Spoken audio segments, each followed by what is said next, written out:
access to accurate information. Because if you are talking access to information, disinformation is information. Misinformation is information. So if someone makes a decision based on disinformation, that's an informed decision process, or that's an informed decision, right? Yeah. So from what the work that we do as CITED is we try as much as possible to build the capacities of youth and communities in terms of how then can they tell if this is disinformation or misinformation or malinformation, or if this information that they've been presented is the information that they're supposed to act upon. So unfortunately, I'm not going to use on the screen. So much for someone who works for an organization that promotes digital equity. Yeah, but then I think I just have a few talking notes that I can just read from. So, so according to the Global Risk Report of 2024, it has ranked misinformation and disinformation as the biggest short-term risk to human society. Then it has also ranked extreme weather as the top long-term risk, implying that, imagine if disinformation is being ranked as the top short-term risk, and then you match it with extreme weather conditions that have been also ranked top in terms of long-term risk towards human society. It means you actually have a more like a chaotic situation. And looking at Zimbabwe, there's I was actually talking to, is it Chido? Sorry, Kundai. Sorry. I was talking to Kundai when we had in tea that these are the issues that we have in the Zimbabwean context, because sometimes when I'm talking issues to do with climate change, you find that most of the information that is out there, that is circulating on social media, is it's really disinformation or inaccurate information. But then can you really blame us? Because the very people that are supposed to be talking about climate change and advancing some of these climate actions, they don't even know what climate change is. Yeah. So taking up from what the contribution that he actually mentioned in terms of how are we as climate activists or climate advocates trying as much as possible to take some of these conversations from the boardroom, these scientific terms and all this technical jargon, and simplify it into something that an ordinary person who's walking around the street or a vendor can actually understand that, okay, fine, your climate change, actually. So then we're also looking at in terms of how can we translate some of these huge terms that we have into local languages. What is climate change in Shona? We are working in this space, right? And we engage with communities. So if we're going to communities, how are we unpacking climate change in local languages? It's a question. Yeah, sure. Okay. Well, like she said, we had some conversation. Based on my experience, I was raised by a teacher. So naturally growing up, I mastered the art of dealing, because that's what my mother used to always say. What languages are we using? Because truth be told, climate change is something that is still foreign to some of the communities or to some of the young people that are out there, especially in rural communities. I come from Mulawi originally, but then I can't even unpack climate change in Ndebele. So you see that I am one of the people who's actually up there saying I'm a climate advocate. But then now when I'm thrown there in Cholocho, I actually need a translator or someone to actually unpack it for me. So as we are going back to our communities, or as we are working towards climate governance and all that, these are some of the things that we really need to take seriously, because these are issues that we have. Our situation in Zimbabwe is quite different from some of these international organizations or other countries, because here in Zimbabwe we just have to remember how things are in terms of our social structures. So how then can we fit ourselves in those social structures so that our work is really impactful? Because like what you say, that the people that are really suffering from the impacts of climate change are the vulnerable ones. The people that don't even know that this is what we are facing or this is what we are suffering from. So it now becomes more like a duty to us. Let's try to raise awareness, or let's try to spread correct information or accurate information in terms of what it is that we have, really, the issue that we have at hand. Then, when we're talking in our space in terms of disinformation and misinformation, there's actually a difference. But then when it comes to, when we're talking out there, we just say, okay, it's disinformation.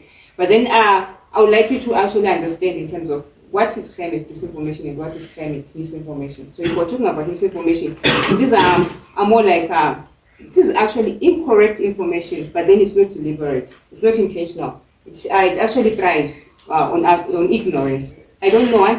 This is something that I just went on social media and I just read something and I interpret it in a way that I feel, okay, fine, you know what, I think this thing means this. And then I run around spreading that information or sharing that information. So the other people who actually hear information from me, because to them, I'm more like an informant. I'm more like someone who they trust in terms of sharing accurate information. So I'm not really a climate advocate. Yeah, I'm an information advocate in terms of accurate information. So I was sitting there and I was actually learning from you guys in terms of how then can we combat issues to do with climate misinformation or climate disinformation. Then another thing, when it comes to climate disinformation, these are more like deliberate acts where someone actually sits down and says, you know what, I'm actually benefiting from this. And we've got all companies like BP and we've got our Wange thermal power station there that is being powered by coal. And this is how things are in Zimbabwe. But then you have climate advocates who are telling us, okay, you know, I think we should move away from thermal power, and coal and all that. But I'm benefiting from it. But then what then I do is then I sit down and say, okay, fine, how then can I discredit what these climate advocates are saying? And then I little carapace, little more like a message that I package well and nicely done, so much that I can more like stay away the attention of people from whatever that they are saying into trying to make them see who do I find. You want us to transition towards net zero, and like we want us to go green. We're talking about green jobs and green and all that. And what will happen to people that are already in that space? All those people that are working for Wange, because Wange is there simply because of what of the coal and all that stuff. And what will happen to those people? So I'm simply trying to shift the focus from the very, very important aspect, and I'm now driving a different narrative. And so much that when people are now hearing it, I'll make so much noise because most of the things one thing about disinformation is that it's really financed. Really financed. They've got resources, they've got money to actually push whatever agenda that discredits anything to do with climate action and all that, so that they can continue benefiting from it.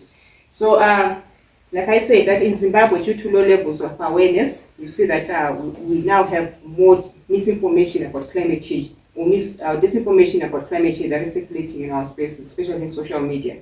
Then this lack of accurate information on climate change is more like working against any climate policies or climate actions that the government is actually trying to introduce. So how detrimental is it, especially when it comes to climate action? You guys, I know that there are quite a lot of climate disinformation that you've come across. So how detrimental is it in terms of the work that you're doing? What are the negative effects? Out in terms of climate policies, because when you're now coming in to say, okay, we now have a new policy, this is what we want to do, but then these are people that have already been exposed to climate disinformation. It's so hard for them to trust you.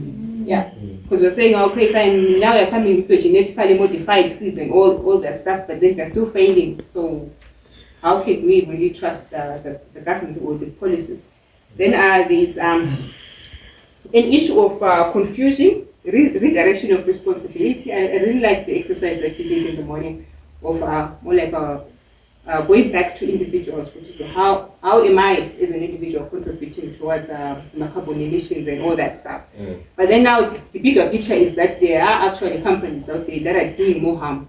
Yeah. But then the fact that some of them are actually using that to stay away or to shift responsibility, but instead of us focusing on them, what is Wange Power Station really doing? What is BP as an oil company really doing in terms of harming the environment? We're now focusing on ourselves, the little things that we're doing as individuals, right? It's not really bad, but it's still okay. But we should not really forget that they are the hugest contributors and we should actually hold them to account. One is we are also holding ourselves account, right? Then some of the things that I really wanted to mention was some of the disinformation doesn't really target the information that we're saying, or that we're sending out there, but it really targets us as activists or as advocates. This is something that you also have to be mindful of as you are trading on as keyboard warriors in your comfort zone, on your keyboard there on X and doing all that stuff. We should also be mindful about issues to do with digital safety. right? Because there are already people that are looking at you, and those people that are benefiting from all this, and they are looking at you and they're thinking, okay, fine, who is this person who's making so much noise? I think we know about the case of Greta Thunberg, right? All those backlashes that later on came to her. And yeah, some people actually say, they were even questioning her mental stability. Is she even stable? And but then this is someone who actually saw that, no, at the rate at which this lady is going, she's going to build a huge movement so that we can be out of business. So they ended up targeting her. So as climate advocates, this is one thing that we also have to be mindful of, that there is disinformation tactics that aim at targeting you as an individual or as an activist. Then, well, in terms of funding, in 2001, 16 of the biggest polluters were responsible for 1,700 adverts on Facebook, spreading and misleading content on renewable energy. I think there's one person that I actually met in one of those circles who was saying that you guys are always saying, talking about clean energy, but is clean energy really clean energy? Yeah. Is it really clean? Or it's another misinformation or disinformation threat that you guys as climate advocates are actually spearheading? So is clean energy really clean energy? Is it? No, it's not. It's not. So what does it mean in terms of our work and in terms of our actions? Because what we're actually telling people, you know what, I think we should move away from this and move towards clean energy. But then when it comes to clean energy, there are also other harmful effects